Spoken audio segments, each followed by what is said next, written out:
Yo soy Joaquín Rey y esto es La Voz del 21. Los últimos días, en el plano internacional, han estado marcados por un escalamiento de las tensiones entre Estados Unidos e Irán, que son dos países cuya relación se ha puesto más tensa desde que Donald Trump llegó a la presidencia. Sin embargo, lo sucedido el 2 de enero, que fue la muerte del general Qasem Soleimani, es un general de la Guardia Revolucionaria de Irán, ha llevado esas tensiones a otro nivel y vamos a tratar de entender qué implicancias tiene ese hecho, por qué se llegó a ese punto, y para eso nos acompaña Francisco Belaúnde, internacionalista. ¿Cómo está, Francisco? ¿Qué tal, Joaquín? Gracias por la invitación. Y primero, ¿quién era este personaje? ¿Cuál era la importancia en Irán del general Soleimani?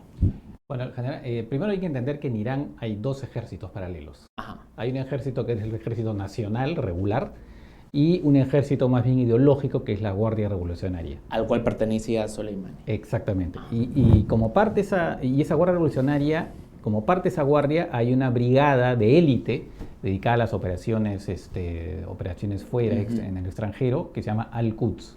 Y esa brigada era comandada por el general Soleimani de hace por lo menos 20 años. Ahora, esta Guardia Revolucionaria no forma parte del poder militar formal, es una suerte de milicia. ¿Cómo la calificarías? Sí, podemos ver algo parecido a lo que era en la Alemania nazi, que había el ejército de la Wehrmacht, ¿no? Que era el ejército formal, y tenía las SS, que era una fuerza militar también, con sus tanques, generales y todo lo demás, ¿no? Acá es una cosa parecida en ese sentido, que son dos fuerzas paralelas, con el añadido en que esa guardia, lo que pasa es que es mucho, digamos, se la ve como mucho más fiel al régimen que el ejército, las fuerzas armadas, digamos, comunes, ¿no?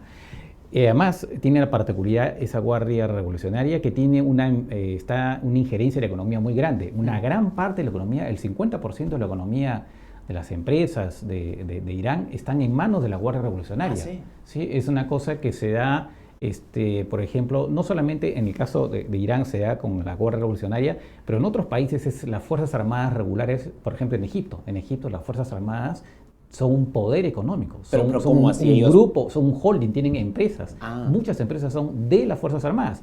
Igual pasa en Cuba. En Cuba las Fuerzas Armadas también son dueñas de empresas, de hoteles, o sea, es una manera de mantener la lealtad de la Fuerza Armada dándole este poder económico, ¿no? O sea que más allá del poder militar y los vínculos políticos hay un poder económico, que es una manera justamente por razones de política interna darles, digamos, es un motivo de lealtad, ¿no? Les dan una gran fuerza, ¿no? Y este señor Soleimani era el comandante de la Guardia Revolucionaria de este grupo de élite. Este grupo de élite que además, que digamos que era el más importante en el sentido que era el que veía todas estas operaciones en el exterior, era el que ayudaba a formar milicias pro-iraníes, chiitas en diversos países de la región, ¿no? Estamos hablando en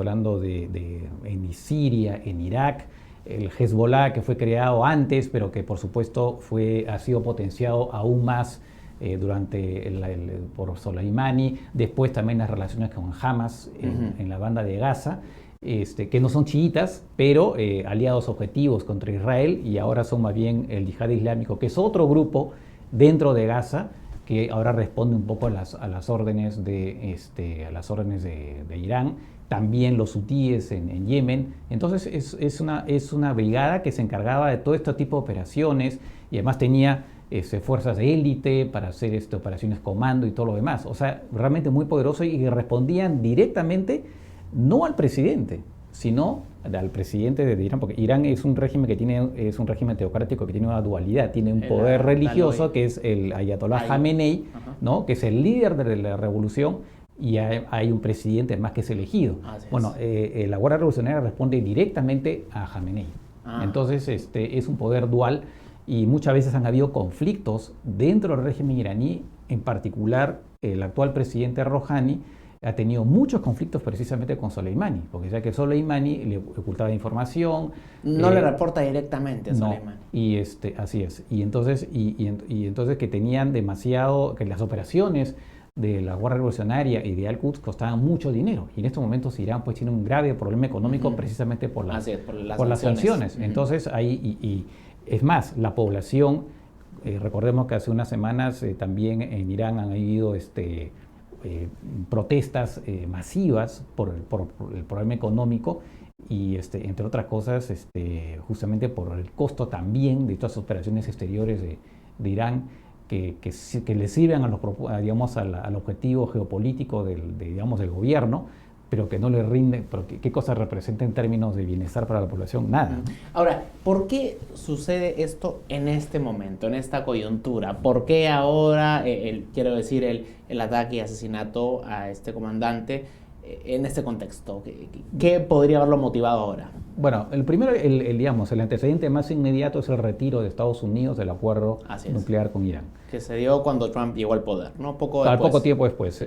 Fue una promesa suya y el 2018, en abril, si mal no recuerdo, sencillamente anuncia el retiro. Y a partir de ahí reinstaura una serie de sanciones económicas contra Irán y entonces claro, eso eleva la tensión. A partir de ahí comienzan a darse por parte de Irán una serie de acciones para tratar de presionar a Estados Unidos, atacando barcos, ¿no? Por ejemplo, atacando barcos que pasan por el Golfo Pérsico, ¿no? Por el estrecho de Hormuz, después también ataques a Arabia Saudita. Hace unos meses se dio el ataque contra la principal refinería de Arabia Saudita, ¿no? Lo cual todo eso Arabia es un aliado de Estados Unidos. Un aliado de Estados Unidos, además que con repercusiones en el precio del petróleo, ¿no? Que para Donald Trump, trata de que no suba demasiado. Porque es un importador neto de petróleo. No, en realidad no. Estados Unidos ya no. Estados Unidos ahora se ha convertido en uno de los principales productores de petróleo y de gas. Pero y además ahora también exporta. Durante muchos años Estados Unidos, por razones estratégicas, no permitía la exportación de gas y petróleo. El gobierno norteamericano le prohibía a las empresas.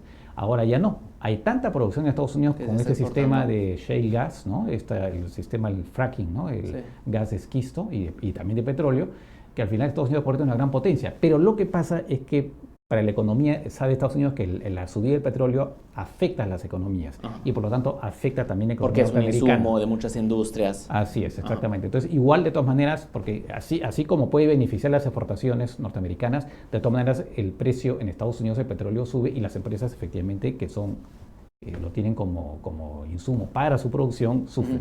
Ahora, la razón por la que Estados Unidos se retira del acuerdo nuclear de Irán es porque, entiendo que el punto de vista de la administración Trump era que era un acuerdo muy favorable para los intereses de Irán, ¿no? Que básicamente consistía en un levantamiento paulatino de sanciones condicionado a que Irán contenga su enriquecimiento de uranio, que es un proceso para obtener armas nucleares, ¿es correcto? Sí, bueno, en realidad la principal crítica era que, digamos, era un acuerdo que tenía un límite en el tiempo, ¿no? Que era por alrededor más o menos de 20 años.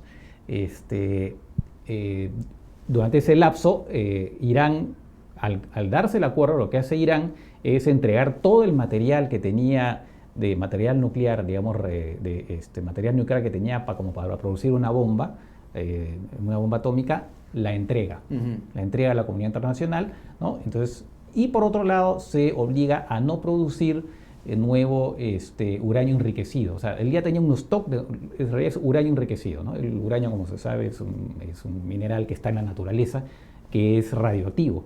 Pero si tú quieres producir una bomba atómica, tienes que hacerlo aún más radioactivo, ¿no? A través de bombardeo, en fin, es una cosa un poco técnica, ¿no? Pero tienes que hacerlo aún más radioactivo, ¿no? En un grado determinado que te permita construir bombas atómicas. Entonces, Irán tenía un stock muy grande acumulado, ¿no? Porque tenía unas máquinas, una gran cantidad de máquinas que le permitían producir uranio enriquecido. Entonces, cuando se llega al acuerdo, ellos entregan todo ese uranio enriquecido y esas máquinas las guardan. Era ¿no? su parte del acuerdo. Era parte del acuerdo, ¿no? Y además permiten, por supuesto, a la Agencia de las Naciones Unidas de Control de Armas Atómicas que verifiquen y todo lo demás. O sea, Irán había cumplido toda la parte de los acuerdos. Y a cambio de eso le bajan un poco las sanciones económicas. Le bajan gran parte de las sanciones económicas, ¿no? Todas las que estaban relacionadas con este tema nuclear se las bajan, ¿no? Lo que pasa, el argumento fue, y era el argumento también de los israelíes, era que es un acuerdo que digamos, tenía un lapso, ¿no? De tiempo determinado, pero que después no se sabía qué iba a pasar, Irán de repente, ¿qué garantía tenemos de que Irán no va a retomar después de que termine el acuerdo la producción? Y por otro lado se decía, oiga, pero han dejado en el aire el tema de la acción desestabilizadora de los iraníes a través precisamente de la guerra revolucionaria y de Al-Quds en la región. Ajá. Entonces ese era el principal reproche que tenían los israelíes, por ejemplo, y que tenía por supuesto aquel sector de los republicanos digamos, contra el acuerdo. Y entonces Donald Trump, como parte de su campaña, prometió que Estados Unidos se saldría del acuerdo aun cuando legalmente no había ninguna razón, porque Irán estaba cumpliendo con el acuerdo, simplemente lo que ha hecho. Ahora, el retiro de Estados Unidos de este acuerdo, que de hecho incluía a muchos otros países, de alguna manera hace que el acuerdo ya deje, que Irán continúe con el enriquecimiento de uranio, o los otros países mantuvieron a Irán cumpliendo sus pactos luego de que se retire Estados Unidos. Los otros países, un poco para recordar, son los 5 países que son miembros, digamos, permanentes del Consejo de Seguridad, que son China, Rusia, Reino Unido, Francia y Estados Unidos. Y a eso se le sumó Alemania. Entonces son esos 6 países que de alguna manera participaron del acuerdo. Cuando Estados Unidos se retira, la Unión Europea hace todo lo posible para mantener a Irán dentro del acuerdo, ¿no? Pero ¿qué pasa? Que Estados Unidos dice, voy a sancionar a toda empresa del mundo que haga negocios con Irán. Y lo puede hacer, ¿por qué? Porque al utilizar el dólar es la moneda internacional. Claro. Entonces basta que haga una operación en dólar, pasa por Estados Unidos, y entonces Estados Unidos puede sancionar y puede castigar a cualquier empresa del mundo, porque todas las empresas negocian con el dólar. Claro. Entonces eso hizo que incluso las empresas francesas, alemanas, que ya estaban comenzando a invertir, el golpe para la economía era muy fuerte. Olvídate, ¿no? Entonces Estados Unidos obligó en realidad a todo el mundo prácticamente a no hacer negocios con Irán. Se quedaron los chinos, Rusia, ¿no? Pero la mayoría de los países se retiraron. Los europeos trataron de ayudar un poco a Irán, estableciendo un sistema de comercio a través de trueque, para no utilizar el dólar. Pero únicamente para bienes digamos, de necesidad, de extrema necesidad, o sea, alimentos, cosas por el estilo. O sea, por un monto, entiendo, que $2 millones, o sea, un monto ridículo. Un monto ridículo. Entonces, han intentado mantener un poco el acuerdo vivo, pero claro, Irán llegó un momento hace un año que dijo, se acabó, ya no esperamos más, y poquito a poquito han ido, ¿cómo se llama?, cumpliendo muchas de las disposiciones del acuerdo. Y ahora, después del ataque a Soleimani, han dicho ya no vale, nosotros nos sentimos libres. Ahora, lo que decía, ¿qué ha pasado? Hay un artículo en New York Times de ayer donde cuentan un poco la secuencia, ¿no? De cómo se dio la decisión de asesinar a Soleimani. Bueno, a Donald Trump ya le habían ofrecido la posibilidad de matarlo unos días antes, y él había dicho que no, pero cuando se produce estas manifestaciones ante la embajada norteamericana, ¿no? En reacción al ataque contra las milicias iraquíes, pro-iraníes, que habían producido como 25 muertos entre esa milicia, según cuenta el New York Times, parece que ante las imágenes de la televisión, Donald Trump, que es muy impulsivo, evidentemente dijo, esto no puede ser, que es un escándalo, que no puede ser, y que eso habría sido el detonante de su decisión. Ahora, ¿qué implicancias va a tener esto en el corto plazo para la relación entre Estados Unidos e Irán? Se habla incluso de la posibilidad de una tercera guerra mundial, y Trump ha dicho que él no ha hecho esto para causar una guerra, sino más bien para prevenir una guerra. ¿Qué hay de cierto, digamos, en esa...? No, primero que una tercera guerra mundial difícil, porque eso implicaría que van a intervenir Rusia y China. No, Rusia tiene su propio juego. Rusia tiene negocios con Irán, lo apoya en algunas cosas, están juntos en Siria, pero hasta cierto punto, porque por otro lado, en Siria, Rusia tiene una competencia con Irán en términos de influencia dentro del país. Hay los negocios petroleros, una serie de negocios para hacer ligados a la reconstrucción, en los que rusos e iraníes están en competencia. No solo eso, Rusia autoriza a Israel a atacar a los iraníes, les autoriza a entrar al espacio aéreo de Siria, porque ahí Rusia decide, Por supuesto lo hace además sin la anuencia del gobierno sirio. Rusia ha salvado a Siria, a Bashar el-Assad, lo ha ayudado a mantenerse en el poder, pero no le hace caso a un montón de cosas. Es como si en este momento Rusia gobernara gran parte de la política exterior, ¿no?, y militar de Siria. Entonces ellos han decidido otorgarle a Israel un permiso para que vayan a bombardear instalaciones iraníes, ¿no?, o de grupo, el Hezbollah libanés, que es una milicia pro-iraní, cuando quieran. Entonces, es una cosa muy curiosa. Entonces, Rusia es un aliado a medias de Irán, a medias. ¿Y qué de China? China lo único que le interesa es hacer negocios, no quiere estar involucrado en una guerra. Entonces China lo que quiere, por lo menos no en esa zona, no quiere estar involucrado en guerra, lo que quiere es hacer sus negocios, por lo tanto no va a hacer nada. Entonces, ¿quién ayuda a Irán? Nadie. Irán es un país que está solo. ¿Y tiene realmente un poder militar que pueda desestabilizar a Estados Unidos? O digamos, ¿habría una razón por la que podría haber una reacción que Estados Unidos pueda temer, digamos? Lo que sí puede temer Estados Unidos, obviamente sería una locura por parte de Irán atacar directamente a Estados Unidos. Probablemente lo que haría es a través de sus, ni siquiera el Irán directamente, sino estas milicias que tiene en el Líbano, que tiene en Irak, que tiene en Siria, ¿no?, en Yemen, podría atacar efectivamente a aliados de Estados Unidos.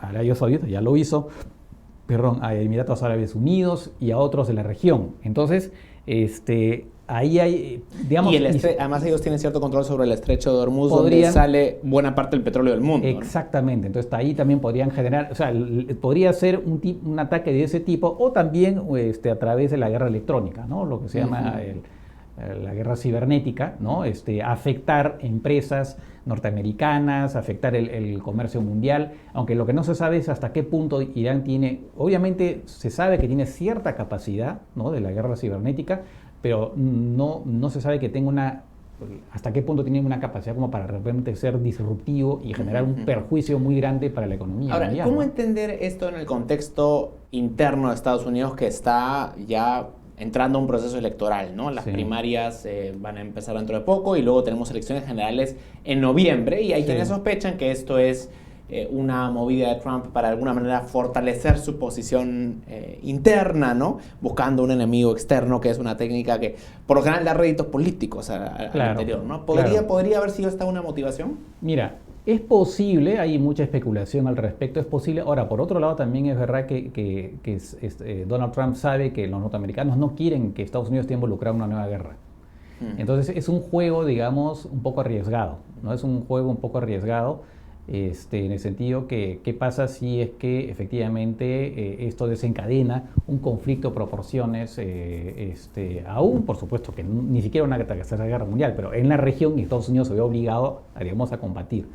Entonces, pero aparentemente el cálculo de Donald Trump y alguna de la gente que lo rodea es que eso no se va a dar, y que finalmente ellos con las amenazas que le han hecho ya a Irán, ¿no?, diciendo que te vamos a bombardear, si es que nos atacas, van a poder controlar la situación, y por lo tanto no se va a dar ese escenario en que Estados Unidos se vea envuelto en una nueva guerra. Es un juego muy arriesgado, ¿no? Pero bueno, quién sabe, de repente le da resultado, ¿no? Y si los demócratas regresaran al poder en Estados Unidos, ¿crees que el acuerdo con Irán, el acuerdo nuclear con Irán, podría retomarse, o ese es un escenario ya complejo? Es un escenario complejo, ¿no? Porque ya, digamos, no se puede descartar, ¿no? No se puede descartar, pero probablemente si se retoma el acuerdo, veo difícil que, por ejemplo, no se puedan considerar también como parte del acuerdo las acciones de Irán en la región. O sea, estas acciones de tener grupos irregulares, estas milicias irregulares que son poderes dentro de estados. En el Líbano, Hezbollah es un poder dentro del Estado libanés, ¿no? En Irak sucede lo mismo con las milicias iraquíes. En Siria están ayudando a Bashar el-Assad. Y cosas así. Entonces yo me imagino que un nuevo acuerdo, si es que se da, necesariamente tendría que también, no solamente sería el tema nuclear, sino también las actividades de Irán en la región. Y lo aceptaría Irán. La verdad de las cosas es que Irán está en una situación muy complicada. Siempre se puede decir sí, que puede hacerle daño a Estados Unidos, pero ellos saben ahora que pueden recibir una respuesta aún más devastadora. Entonces van a tener que ver cómo responden sin motivar una acción aún más demoledora, ¿no? Entonces, lo de Irán es complicado, van a tener que aguantarse la cólera bastante y ver, bueno, de qué manera hacerle daño a Estados Unidos, pero van a tener que usar mucha imaginación, ¿no?, para hacerlo. De acuerdo. Francisco, te agradezco mucho. Podemos estar tranquilos entonces que no va a haber tercera guerra mundial en el corto plazo. En el corto plazo no, creo que podemos estar relativamente tranquilos por ese lado. No sé si más adelante, ¿no? Bien, muchas gracias. Francisco Belaúnde, internacionalista, analizando la compleja situación entre Estados Unidos e Irán luego de la muerte del comandante Qasem Soleimani de la Guardia Revolucionaria de Irán. Esta es una noticia en desarrollo. En los próximos días los mantendremos al tanto. Con permiso.